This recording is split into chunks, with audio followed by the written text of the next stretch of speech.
Guys welcome back to my YouTube channel.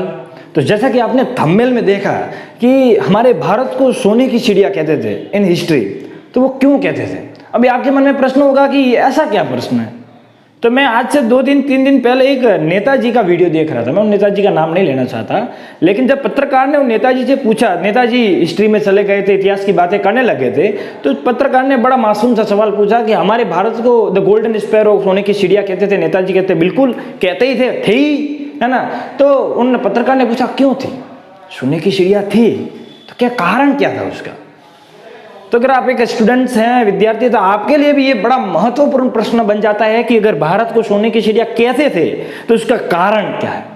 तो नेताजी कुछ बौखला गए थे, लेकिन उन्होंने आंसर दिया कि बड़े बड़े महान राजा थे, हैं, बड़ी बड़ी खेती करते थे लोग, बड़े खुशहाल जीवन जीते थे।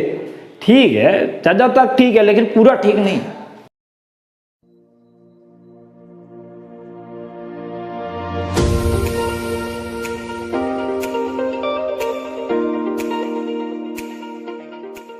नेताजी का आंसर भले जो भी हो, लेकिन आज मैं आपको सिखाऊंगा कि भारत को क्यों सोने की चिड़िया कहते हैं। इन हिस्ट्री में बड़ी सारी बातें हैं कि भारत को सोने की चिड़िया कहते थे, लेकिन उनमें से जो महत्वपूर्ण है, अति महत्वपूर्ण, उन चीजों को आपके लिए लेके आया हूं। तो प्रश्न यही है कि भारत को सोने की चिड़िया क्यों कहते हैं। तो इसका बड़ा सिंपल सा आंसर है। सर, एक ट्राइंगल आप लगाइए, the golden sparrow, okay, golden sparrow.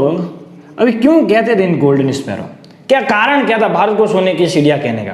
तो फर्स्ट रीजन था सर कि भारत में प्राकृतिक संसाधन बहुत थे। प्राकृतिक संसाधन बहुत थे सर।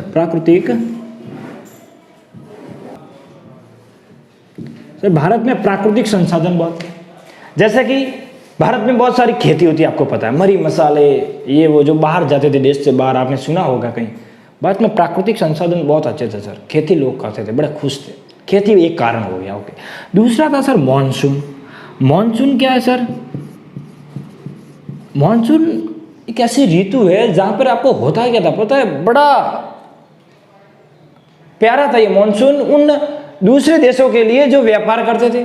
व्यापार की दृष्टि से मॉनसून बड़ा खतरनाक था सर, बड़ा अच्छा था उनके लिए, व्यापार उनमें ठीक ठाक हो जाता था। आप कहेंगे मॉनसून कहाँ काम आ जाता था, तो एक बच्चे की तरह आपको समझाता हूँ। जैसे एक छोटे बच्चे, जैसे कि आपने सुना होगा कि एशिया, ओके, और एशिया और यूरोप, इन दोनों ये व्यापार की दृष्टि से ये दोनों देश काम कर रहे थे। तो पहले के जमाने में तो हेलीकॉप्टर थे नहीं, हवाई जहाज थी नहीं कि माल लिया, भरा, उड़े और दूसरे देश में टिपक गए, ऐसा तो था नहीं। पहले नावें थी, समुद्र के किनारे से जाना होता था। तो जब एशिया से वो नावें चलती थी पानी में, तो वो यूरोप जाने के लिए 10 महीने का गैप लगाती थी, 10-12 महीने का, क्योंकि बड़ा लंबा रास्ता था, धीरे धीरे जाते थे। तो होता क्या था कि वर्षा ऋतु में बहुत ज्यादा बाढ़ आती थी नदी में। अब ये समुद्र में जा रहे हैं, ठीक है, अभी समुद्र में क्या हुआ, तो कि बरसात के कारण बड़ी पूर आ गया, ये आ गया, बड़ा सुनामी उड़ रहे हैं, तो ना डूब जाएगी ना, सिंपल सी बात है, सबमरीन डूब जाएगी। तो हुआ क्या कि मॉनसून में बड़ी अच्छी बात हुई कि वो लोग जब एशिया से निकलते थे, तो जब तक वर्षा ऋतु आती थी, है ना, मॉनसून आता था, तब वो भारत में पहुंच जाते थे।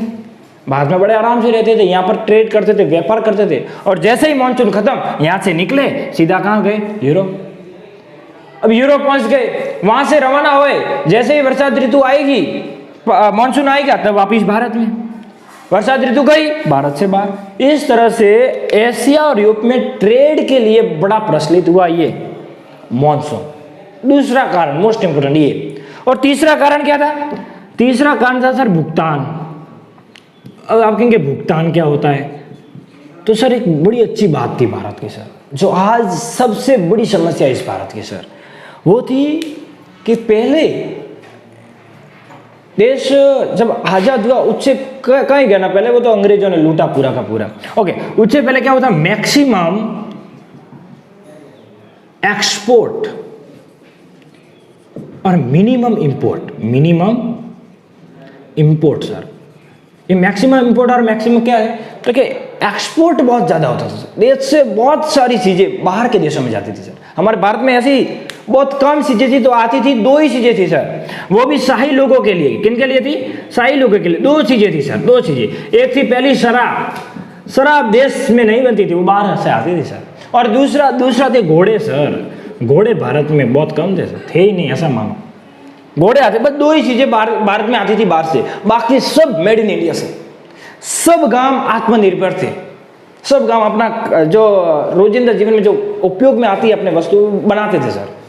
वो गांव थे ना, वो स्वनिर्भर थे सर, खुद बनाते थे। और वो चीजें सारी भारत से बाहर जाती थी, तो मैक्सिमम एक्सपोर्ट था और मिनिमम इंपोर्ट था, इसलिए भारत पर बहुत ज़्यादा पैसे थे सर, बहुत ज़्यादा।